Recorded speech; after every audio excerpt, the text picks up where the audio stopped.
The laborers who built this area's industry worked hard, but they also knew how to relax. Let's take a look at a favorite recreation spot, the Lake Ariel Amusement Park. My name is Kurt Reed. I am a local historian, but I am also the curator at the Dorflinger Factory Museum in White Mills. I have done a lot of research on local history and the area. And back when I was young, as a Cub Scout, one of our trips was to Lake Ariel Park. Lake Ariel was an early settlement, settled by the Jones family originally, probably around 1800. The Pennsylvania Gravity Railroad went right through Lake Ariel. It was a plain right there.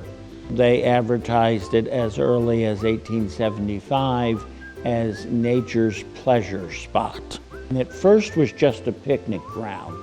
There was a dance hall and a pavilion that you could use for cooking, but it was first just a picnic grounds. And that was until the Pennsylvania closed in 1885. Amusement parks were really big at the turn of the century. Remember, there wasn't a lot of places for entertainment. So, on a weekend, you went to one of these parks because that was where everybody, went for the summer. And they were only summer. They would be all closed and shuttered in the winter months. When they built the steam line, it missed Lake Ariel by 3.5 miles.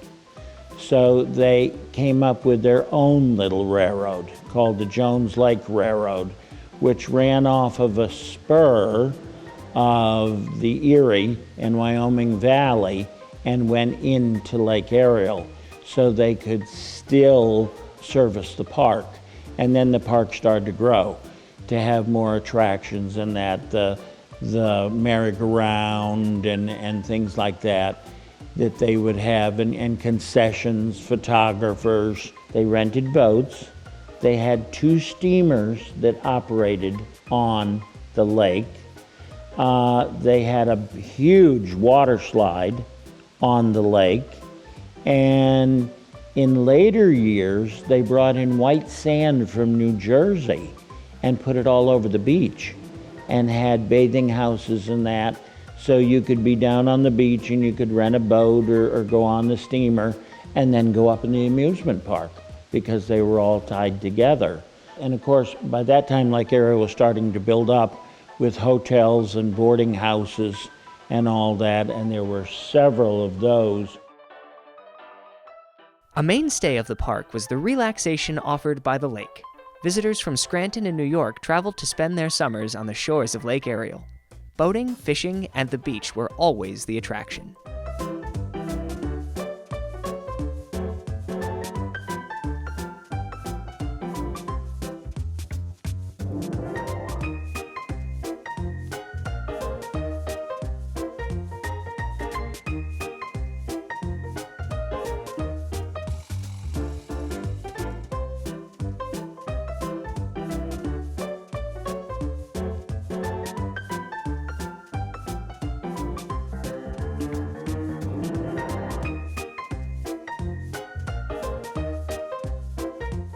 Although the park would change hands from its original owners, the spirit remained the same and it grew to be bigger and better than ever. And in 1927, then it was reopened by a man by the name of Floyd Bortry. He started adding all kinds of attractions. So it wasn't just a picnic grove. He added all kinds of rides. They had nickel days on Thursdays, but for the 10th anniversary, they dropped it to 3 cents. That all the rides and all the shows and attractions were 3 cents. But they also had Seminole Indians that camped up in there from Florida, and they would do alligator wrestling. And they had a woman by the name of Tiny Klein, and she was an aerialist. They would string a wire from the park to the beach, and she clipped onto a thing with her teeth and slid all the way down with it.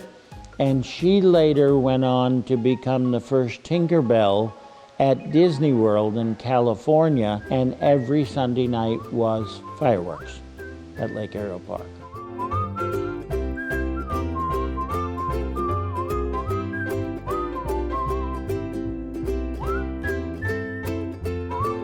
Lake Ariel Park enjoyed many summers of success before closing its doors for good in 1958. Nothing remains on the original site of the park, but pieces of its history live on in fond memories and collections.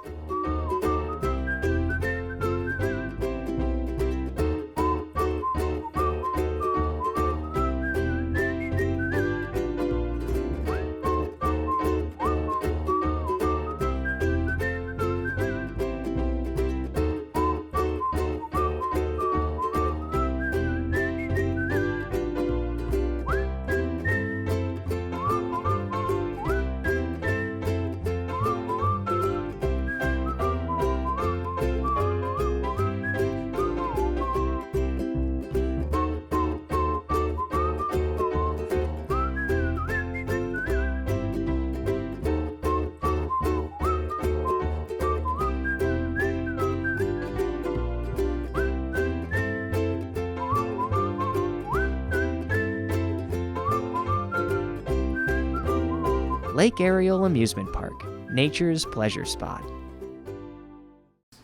And if you like Wally Life, please click the subscribe button below.